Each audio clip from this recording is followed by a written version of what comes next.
안녕하세요. 저희는 이번 인공지능 융합교육 수업 지도안 대회에서 수상한 맛있게 배우는 머신러닝 팀입니다. 저희 팀원은 점동초등학교 김소정 선생님, 한빛초등학교 유준상 선생님, 만선초등학교 이재욱 선생님, 광남초등학교 하윤주 선생님이십니다. 발표를 시작하도록 하겠습니다. 발표 순서에 대해 말씀드리겠습니다. 우선 저희가 생각한 수업 설계 의도에 대해 말씀드리고자 합니다. 세 가지 관점에서 수업을 설계하였습니다. 두 번째로 수업 활동을 소개해 드리겠습니다. 세 차시에 걸쳐서 수업을 준비하였는데요. 각 차시별로 머신러닝의 소개념인 지도학습, 비지도학습, 강화학습에 대해 각각 다루고자 하였습니다. 마지막으로 저희가 이 3차시 프로젝트 학습을 한 결과 그 수업 결과에 대해서 그리고 저희들의 생각에 대해서 말씀드리겠습니다. 저희는 이 세 차시의 프로젝트 학습을 기획하며 세 차시를 관통하는 교육 목표를 다음과 같이 설정하였습니다. 머신러닝의 개념과 원리를 알고 실생활에 적용할 수 있다. 수업 설계 의도를 말씀드리겠습니다. 저희가 수업을 구상하면서 가장 고심하였던 부분은 인공지능 원리를 초등학생들에게 어떻게 쉽게 가르칠 수 있을까 하는 부분이었습니다. 사실 머신러닝 그리고 지도, 비지도 강화학습이라는 것이 굉장히 광범위하고 또한 조금은 추상적이기도 하기 때문입니다. 그래서 이러한 개념을 구성하는 많은 요소들 중에서 초등학생들이 가장 쉽게 이해할 수 있는 요소들을 위주로 개념을 설명하고자 하였습니다. 지도학습에서는 분류, 비지도학습에서는 군집화, 강화학습에서는 행동과 보상이라는 요소들을 중점적으로 차용하여 수업을 구성하였습니다. 둘째로 학생들의 많은 흥미를 이끌어내며 실생활과 밀접한 주제를 가져오고 싶었고 또한 일회성 흥미 수업이 아니라 생활에 실질적으로 효용이 있는 프로젝트 수업을 하고 싶었습니다. 그렇기 때문에 수업 소재로 선정한 것은 음식과 식생활이었습니다. 관련된 교과로는 3, 4학년군의 체육, 건강단원, 또한 5학년, 6학년군에서는 실과의 영양과 식사를 다루는 부분이 교육과정에 포함되어 있습니다. 그리고 프로젝트 학습을 마무리하면서 영양사 선생님께 편지를 전달하는 부분이 있습니다. 실질적인 변화를 이끌어내면서 프로젝트 수업의 효용을 느낄 수 있도록 구성하였습니다. 마지막으로 수업 적용의 범용성을 높이고 싶었습니다. 정보기기가 구축되어 있지 않은 교실들이 많을 텐데요. 그러한 교실 환경을 생각하여 언플러그드 수업을 준비하였습니다. 활동 세 차시 모두 전자기기가 필요하지 않은 수업입니다. 활동지만 필요합니다. 그리고 올해도 코로나로 인한 원격 수업일이 많았는데요. 원격 수업으로도 진행할 수 있는 블렌디드 수업입니다. 구글 젠보드를 이용하여 비대면으로 가능한 수업입니다. 수업의 전반적인 개요를 소개해 드리도록 하겠습니다. 저희는 맛있게 배우는 머신러닝이라는 프로젝트 학습 주제를 가지고 1차시에서는 지도학습을 다루었습니다. 의사결정 나무로 음식 재료를 분류해 보았습니다. 2차시에서는 비지도학습을 배워보았습니다.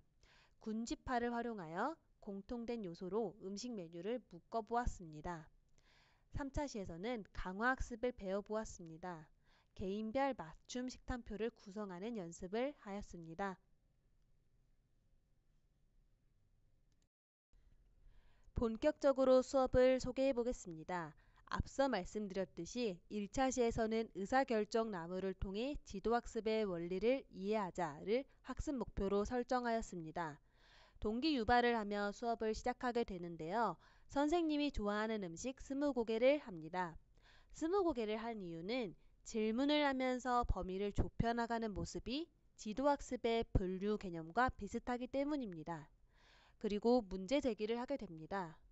식재료를 선정하는 과정에서 아주 많은 사과가 있습니다.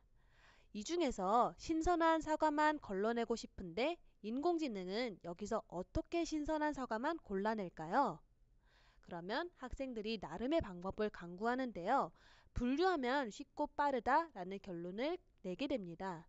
그럼 분류의 방법으로서 의사결정나무를 이용하는 것입니다. 학생들이 기준을 세웁니다. 마른 모에는 기준을 넣고 예, 아니오로 분류하여 신선한 사과를 얻게 됩니다. 사과 외에도 생선, 고기, 달걀 등 다양한 식재료의 예를 준비하여 모든 별로 의사결정 나무를 만들었습니다. 그리고 이것을 발표하고 지도학습의 개념을 학습하며 수업이 마칩니다. 지도학습이란 정답 혹은 설명이 있는 데이터를 주고 학습하는 것이라고요. 1차 학생 활동지입니다. 고기, 사과, 생선, 달걀 이런 다양한 식재료의 활동지 그리고 사진과 설명을 주었는데요. 깨끗하고 신선한 고기, 상처가 있는 고기, 상한 냄새가 나는 고기, 핏물이 많이 흐르는 고기, 윤기가 없고 색이 탁한 고기, 겉표면이 마른 고기 등 다양한 예를 줍니다. 그러면 학생들은 다음과 같이 활동지를 오려서 기준을 맞추어 의사결정나무를 만들게 됩니다.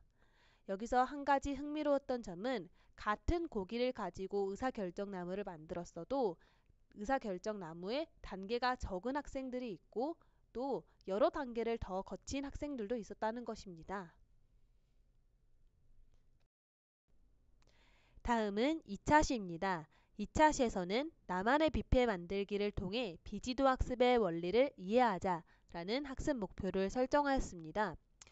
그림의 우측 최상단을 보시면 강아지 사진이 있습니다. 이를 통해 동기 유발을 진행하는데요. 사진 제목이 주인님 그 녀석은 가짜예요 입니다. 강아지 그림과 나무판 모양의 강아지가 굉장히 모양은 일치합니다. 하지만 사람은 딱 봐도 왼쪽은 강아지, 우측은 나무라는 것을 알 수 있습니다. 그러나 인공지능은 이를 구분하지 못합니다. 그렇다고 해서 우리가 강아지를 분류할 때 나무판인가? 이런 기준까지 줄 수는 없는 것이죠. 지도학습의 한계를 다음과 같이 제시하면서 비지도학습의 필요성을 깨달으며 수업을 시작하게 됩니다. 앞서서 지도학습은 데이터의 설명 혹은 정답이 있다라고 하였습니다. 그런데 데이터의 설명 혹은 정답을 일일이 주는 것이 무척 번거롭고 인공지능도 스스로 할 수 있다 이런 필요성을 가지고 접근하는데요. 군집화라는 개념입니다. 군집화를 통해서 AI는 스스로 학습할 수 있다. 이것은 지도학습의 분류와 비슷한 듯 다릅니다.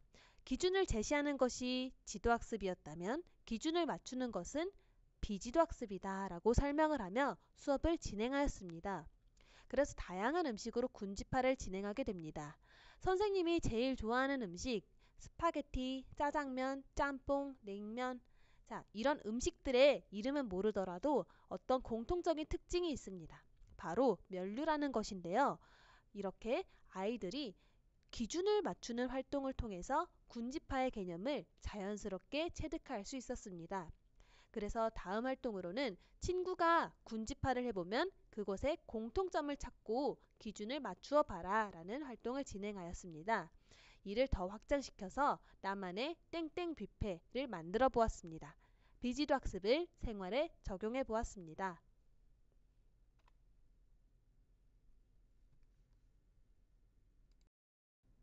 수업 활동지입니다. 2차 시의 비지도 학습은 분류 기준을 맞추는 것에 중점이 되어 있습니다.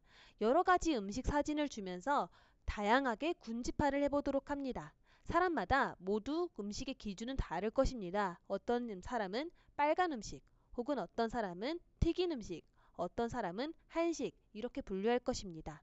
아이들은 그 기준을 맞추어 보는 것입니다.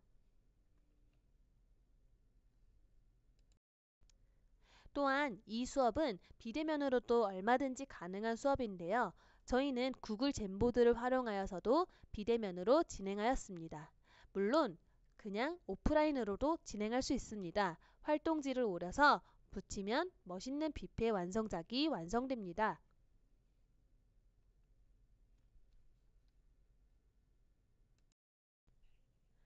다음은 마지막 3차시입니다. 3차시 학습 목표는 개인별 맞춤 식단 구성을 통해 강화학습의 원리를 이해하자는 것입니다. 앞서 학생들은 지도학습과 비지도학습을 배워보았습니다. 그런데 지도학습과 비지도학습에서는 다루지 않는 데이터 종류가 있습니다. 바로 움직임, 반응에 대한 행동 데이터인데요. 이것을 다루는 강화학습의 필요성을 이해하면서 수업을 시작하게 됩니다. 우선 강화학습에 필요한 데이터를 만들어야 합니다. 강화학습에 필요한 행동 데이터는 학교 식단표를 활용합니다. 학생들이 급식에 대한 반응을 조사하는 것인데요. 메뉴에 O와 X를 통해 선호도를 조사하게 됩니다. 나는 계란말이가 좋아. 그러면 동그라미. 같이 나온 얼갈이 된장국은 별로야. 하면 X. 이런 식으로요. 그래서 데이터를 바탕으로 좋아할 것 같은 맞춤형 식단을 완성해 줍니다. 받아본 학생은 점수로 이 식단이 얼마나 마음에 드는가 피드백을 해주게 됩니다. 학생들은 이러한 식단 데이터를 3번에 나누어서 받게 됩니다. 강화학습이 엄청나게 여러 번에 걸쳐서 이루어지는 것을 담고 싶었는데요. 시간의 한계상 3번에 걸쳐서 데이터를 받아보며 피드백을 받게 됩니다. 3번에 걸친 강화학습은 피드백 점수가 점차 향상되는 것을 알 수 있었습니다. 또한 프로젝트의 마지막 차시이기 때문에 학생들은 희망 최종 식단표를 모아 영양선생님께 식단을 건의하며 프로젝트 수업을 마무리 짓습니다. 3차시 학생활동지는 필기와 함께 소개해 드리도록 하겠습니다. 앞서 말씀드렸듯이 학생들은 3번에 걸친 데이터를 받아보게 됩니다. 왼쪽은 만든 학생 데이터고요. 오른쪽은 그를 바탕으로 구성한 학생 맞춤 식단입니다. 우선 1주차, 2주차, 3주차 이런 식으로 있고요. 이것을 잘라서 3번에 걸쳐서 전달하게 됩니다. 녹차쌀밥 좋아. O. 콩나물국수 별로야. X. X, O, O 이런 식으로 표시를 하게 됩니다. 그럼 학생들은 이걸 보고 첫 번째 식단에는 땡땡땡, 땡땡땡, 땡땡땡 이렇게 식단을 나름대로 짜주게 됩니다. 그리고 받아온 학생이 60점입니다. 이런 피드백을 해주게 되는 것이죠. 두 번째 데이터를 주고 이번에는 80점. 세 번째 식단을 받아봤더니 90점. 이런 식으로 강화학습의 점수가 계속 올라가는 것을 확인할 수 있었습니다. 그리고 최종적으로는 가장 점수가 높았던 식단을 여기 써서 영양사 선생님께 전달하고는 합니다. 이를 통해서 프로젝트 학습이 마무리됩니다. 3차시 학생활동 사진은 다음과 같습니다. 학생들이 각각 데이터를 작성하고 또 교환하고 그리고 최종적으로 식단을 완성하는 모습을 확인할 수 있습니다.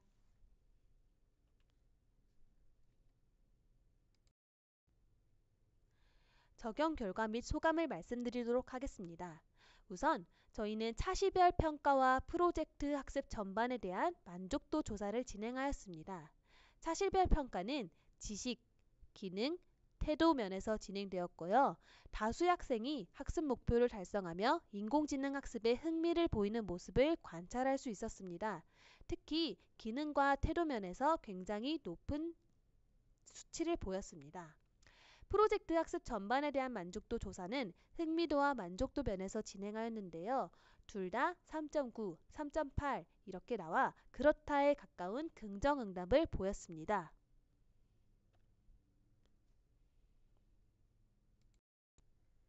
저희의 제언을 말씀드리겠습니다. 전반적으로 인공지능 수업에 대해 학생들이 굉장히 높은 흥미도와 참여도를 보였습니다. 3차시내 압축적인 활동을 통해서 머신러닝의 개념을 최대한 쉽고 이해할 수 있도록 가르쳐 주고자 하였으나 처음 접하는 개념이기에 더 많은 사례 제시, 반복 연습, 차시 배정이 필요하다고 생각되었습니다. 또한 인공지능 교육의 확산을 위해 정보기기가 구축되지 않은 교실에서도 진행할 수 있는 더 다양한 언플러그드 인공지능 교육이 필요하구나 라는 것을 느꼈습니다. 저희의 발표는 여기서 마치겠습니다. 발표를 들어주셔서 감사합니다.